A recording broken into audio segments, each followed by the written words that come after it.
Just kidding.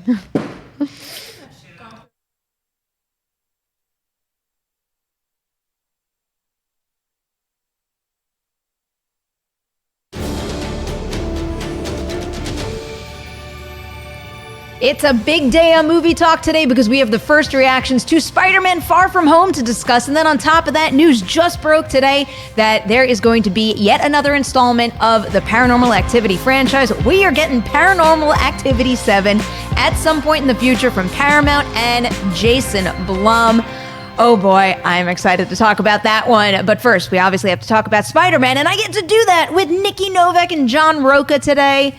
Hi, guys. Hi. Hello. Hi. I'm so pumped. We have a lot of reactions to get to. Yeah. Are you ready, Nikki? Are you ready? Are you ready? Are you? Let's do this. All right. Now that we are all clearly ready, let's dive into this. The social media embargo has lifted, and there are a whole bunch of tweets out there. We'll break them down piece by piece, but we have to kick this off with our very own Steve Weintraub, who tweeted, "Absolutely loved Spider-Man Far From Home, captures the spirit of the comics and mixes in some amazing movie magic.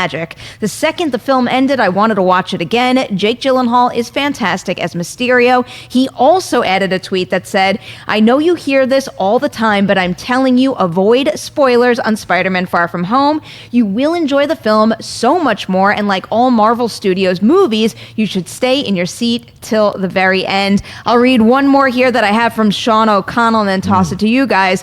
"Okay, friends, Spider-Man Far From Home is jaw-dropping. First half is a lot of fun, coasting on the good vibes of the Homecoming cast, but that second half is extraordinary, delivering the best Spidey action ever. Most shocking ending in a Spider-Man movie ever. Fans will flip out." That last bit gets me. Whenever we have these social media responses, I try to not get too carried away with like big words and capital letters and everything. But, I really trust what Sean says. So I am holding tight to that last little bit. I can't even begin to imagine what that ending might be now. Yeah. What's your tweet? That's the whole...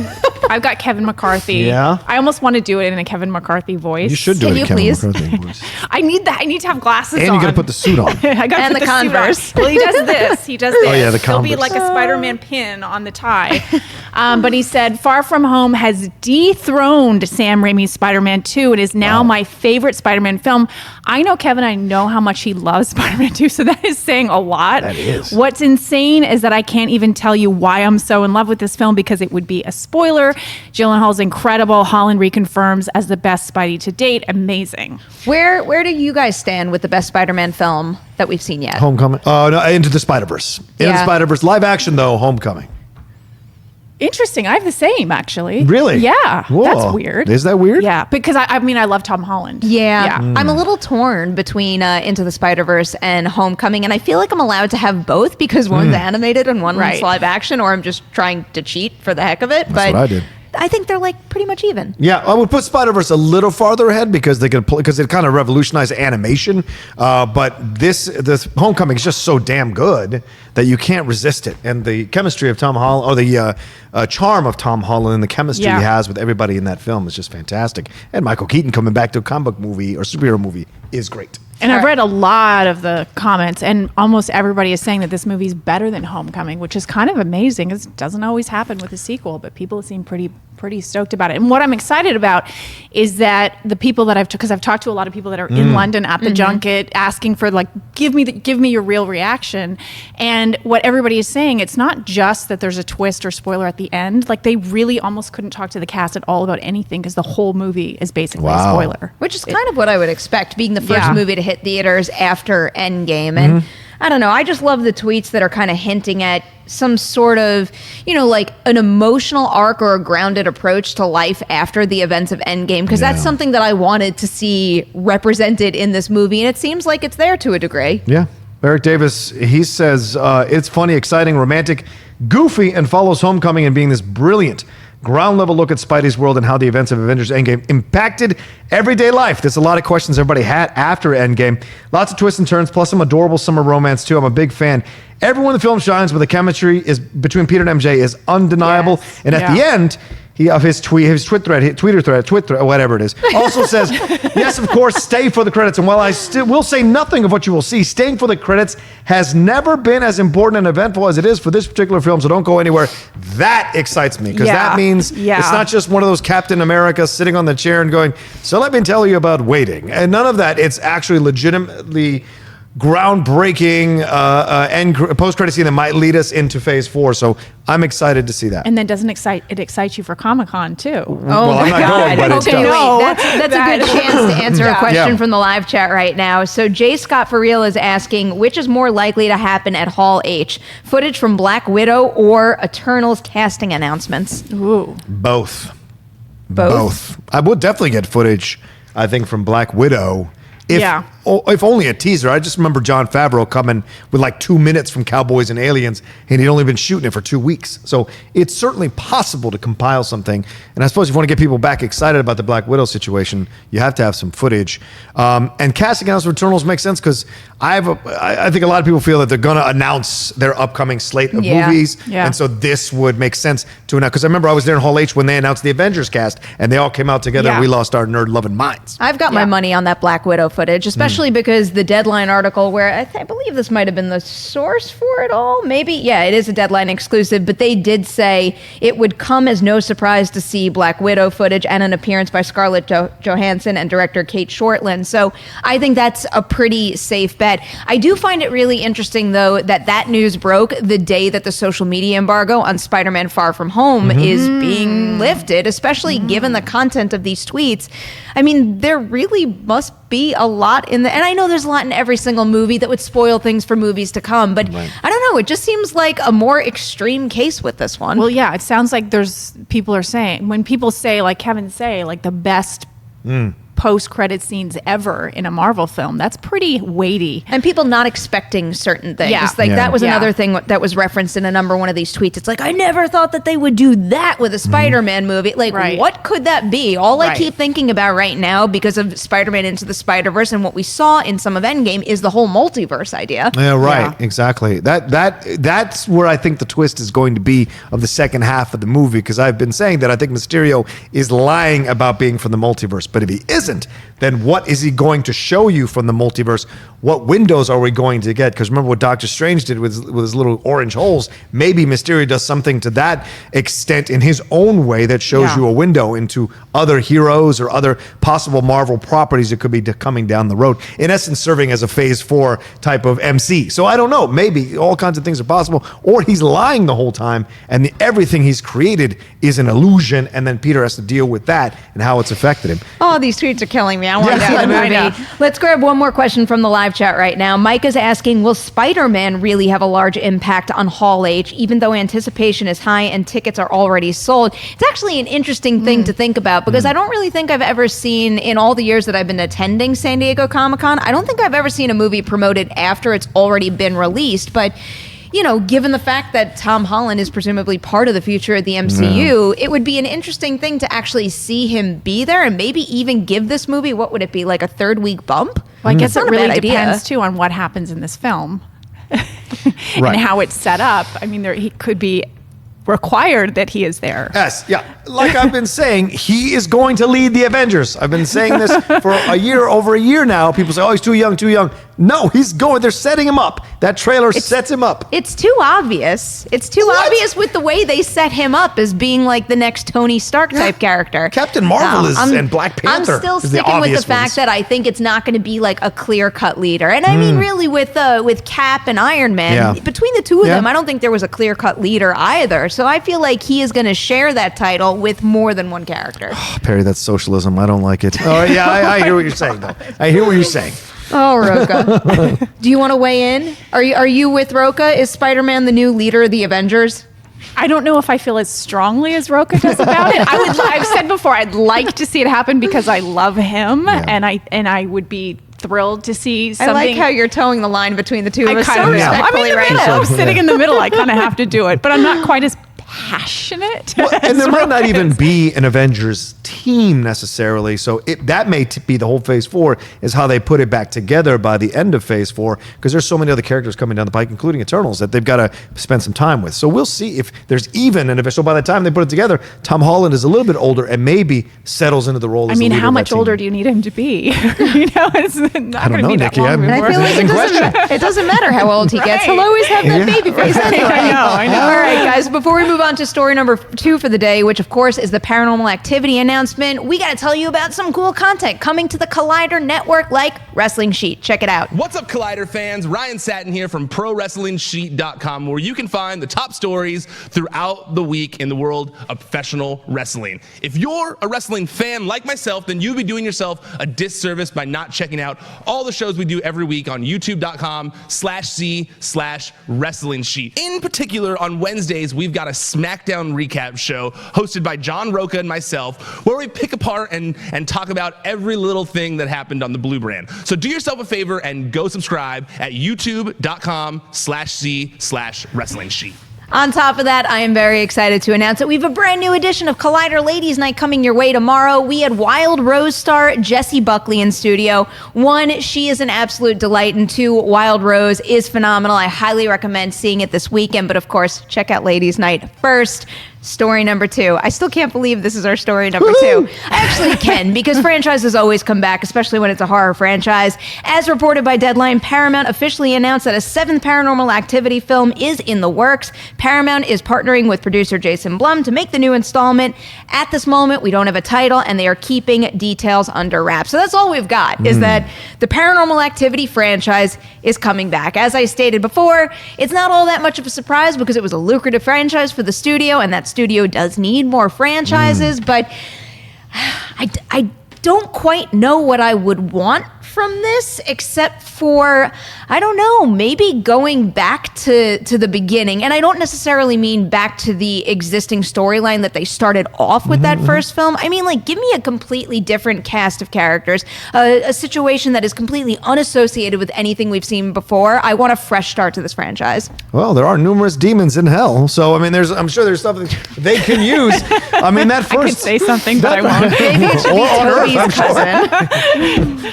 I want to say something so bad and I can't. But like this, I love this franchise, and I know Perri. We It go back and forth about surprises me so much that of all franchises, you fell in love with this one. Well, this so speaks my language. This idea of like when you're alone, and this idea of someone just standing over you, staring at you for hours and hours, and then getting sucked into this closet by this. And just that ending of that first film was so scary. And I remember I couldn't sleep I had to sleep with the lights on for like a week afterwards of fear. I closed every closet door in my apartment just in case. And the second one did the same thing, and the third one was incredible. So I just remember this being so good, and then it kind of lost its way. So if I agree with you, I hope they explore some new territory, but bring back the vibe of those first 3 films, because that's what made it a franchise. People coming back to this thing. I don't know if the found footage thing will work again, but I'd like to see them try it in that arena and try to recapture that magic. Or it may be that was just of a time, and we can't quite go back to the same magic that it was before. Nikki, I know you're not the biggest fan of this franchise, so what would it take for them to get you in for a Paranormal Activity 7? Well,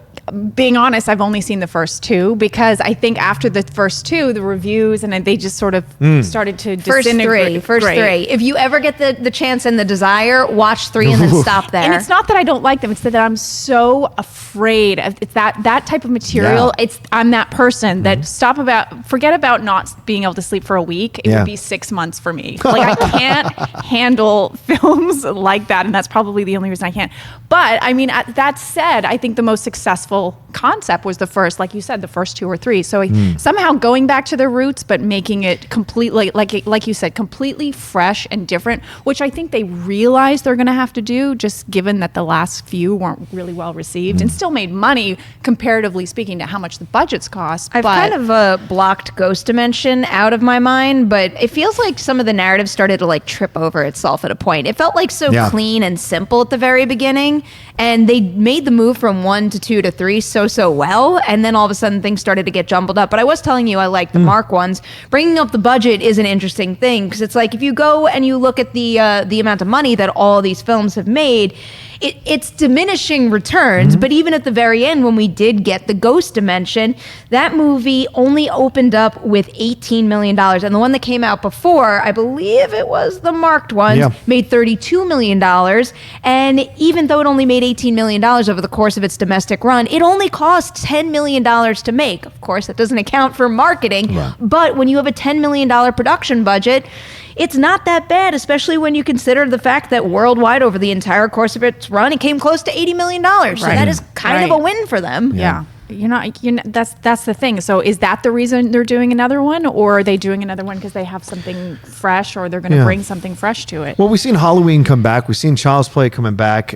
So you hope that this will be in that vibe as well, a new approach, a new interesting look on this thing, and maybe bring in some talent that has a fresh approach to it. Horror is the big thing now, this side of the superhero genre. So they're attracting some really incredible talent that is jumping off into superhero world afterwards. So I hope they find a fantastic director to slide in here and do something great with this. Is this your favorite horror franchise? No, Halloween is still my favorite. But this one is close. Very close. Wow. It's probably one of my favorites too, especially when you limit it to the movies that I like. The one that I actually like was the Damon Wayans spin-off. Was it Damon or the haunted house? It was like the spoof of. Do you remember that with one? Cedric the Entertainer? That was terrible. What is What's that wrong one? with I you? can't even remember what that was called. So good. It was so good. Oh, I don't know. But actually, going back to something you just said, I don't think you can do this franchise without found footage, though. Yeah, you don't think so? That's the only thing. It's like that format was so well tied to what the whole concept was, and it made it feel so grounded and real. Because I mean, really, any of us could stick a camera in our bedroom and let it time lapse until we see something creepy happen, and that just made it. I don't know. That really, I think, was a big factor in it getting under people's skin more so than certain other situations. What would you do if you had the video camera and Dewey's on his hind legs just staring at you for 6 hours? Just staring at you with his legs up? That's actually probably my reality. That was quite good, actually. I told you it happened one night, and I got all excited. I woke up in the middle of the night because my printer started printing something. I mean, all it did was print a test page, and that was it. Nothing really happened, but like I'm one of few that has that happen in the middle of the night, wakes up and gets excited about it. We have a couple people in the chat chiming in right now. Sky Patterson is saying, I think that Paramount Pictures should not do a 7th Paranormal Activity film. It should be Paranormal Activity limited anthology TV series on Paramount Network. Yeah, I don't know. I don't know if a TV series works. Like, my first reaction to that is that this particular concept doesn't necessarily suit that format versus a feature film. Yeah. What, is every episode going to be a found footage episode, or is it going to be one 10-episode season that's 10 hours of found footage? I don't know. You'd have to mix the real life with the found footage like they do in the third one. I can see what would spark an idea like this, because all the Paranormal Activity movies are basically a focus on like one character, one group of characters, whatever, and it takes place over the course of different nights. So maybe the suggestion comes from, just separate each night into a different episode, but like that feels like overdoing it then and taking away all the momentum from it. All right, let's answer one more question here from the live chat pertaining to Paranormal Activity. We have King and Commoner asking, what's your favorite found footage movie? Do you guys have a favorite? Oh, Blair Witch, easily. Okay. Yeah. I mean, that movie like changed my life. I actually love that movie, even though I don't like Paranormal Activity. I'm happy to hear that, actually. No, I did really love that movie. And that terrified me, but somehow I could handle that more than Paranormal Activity. I don't know why. I would say my favorite is still Paranormal Activity 3, I guess. But the one that sticks in my mind always is Blair Witch, because I didn't know it was fake when I went to see it. So really? Yeah. Wow. Like I remember coming out of, I heard nothing about it, and I saw the trailer. I was like, oh, this is a documentary. This is interesting. And I went right out of Florida State I was in class, and I went right from class to the AMC there in Tallahassee and watched it. And I crawled all over my seat and under my seat because I was going insane. When he swings around and that thing's in the corner, I lost my effing mind. That was so incredible. And so at what point did you realize? Never, until the end, until people were saying to me it wasn't real at the end. That's when I realized it wasn't real. But through the whole like the tent stuff, that's why I don't go camping. That tent stuff, nope, never again.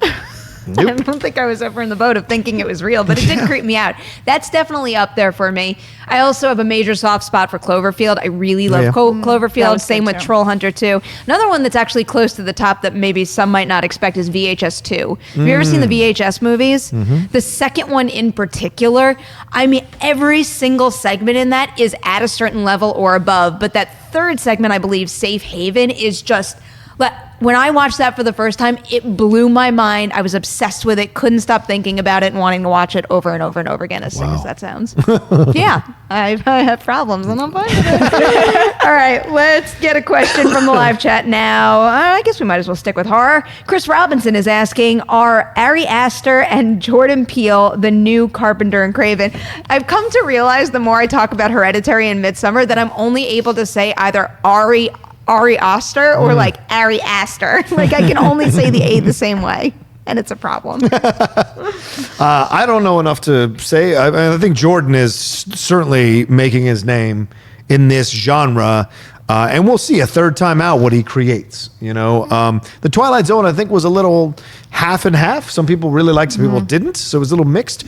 But I want to see what he does next for his next film. But certainly, I haven't seen Midsommar, so I don't know what Ari can do here. So we'll see. If anybody saw my reaction to Us, you know that I do think that Peele is a master filmmaker. And I know just because I apply the word master or masterful to, and I actually apply it to both of them, especially after seeing Midsommar last night, but that doesn't mean they can't have a project that isn't at the same level. There's just something that I see in their work that suggests to me that they have a natural inclination to tell a story well and to construct everything so strongly. And also, when it comes to Twilight Zone, he didn't direct all those. Yeah, so right. But he's charged it's a little bit of a different story, but I don't necessarily know if I would do the one for one with Carpenter and Craven. Right. I think they're just like carving out their own section for themselves as really iconic, hopefully down the line, horror filmmakers. Yeah.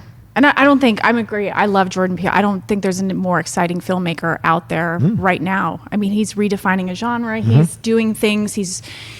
Whether or not you liked Us as much as it doesn't really matter. He still captivated people and captivated, redefined a genre. And to see what he's going to, I can't wait to see what he's going to do next as well. You bring up it. I think Muschietti is another one that I'm looking forward to see what he does after this second installment. I have some issues with Mama. I still really liked Mama, yeah. but I saw like certain weak spots in that still kind of rubbed me the wrong way. Okay. So I'm not ready to get there with him just yet, but I'm really hopeful that he'll knock it out of the park with It Chapter 2. I'm going to pose this to you guys. Do you want to end with like a normal question or a weird one? Nikki, you choose.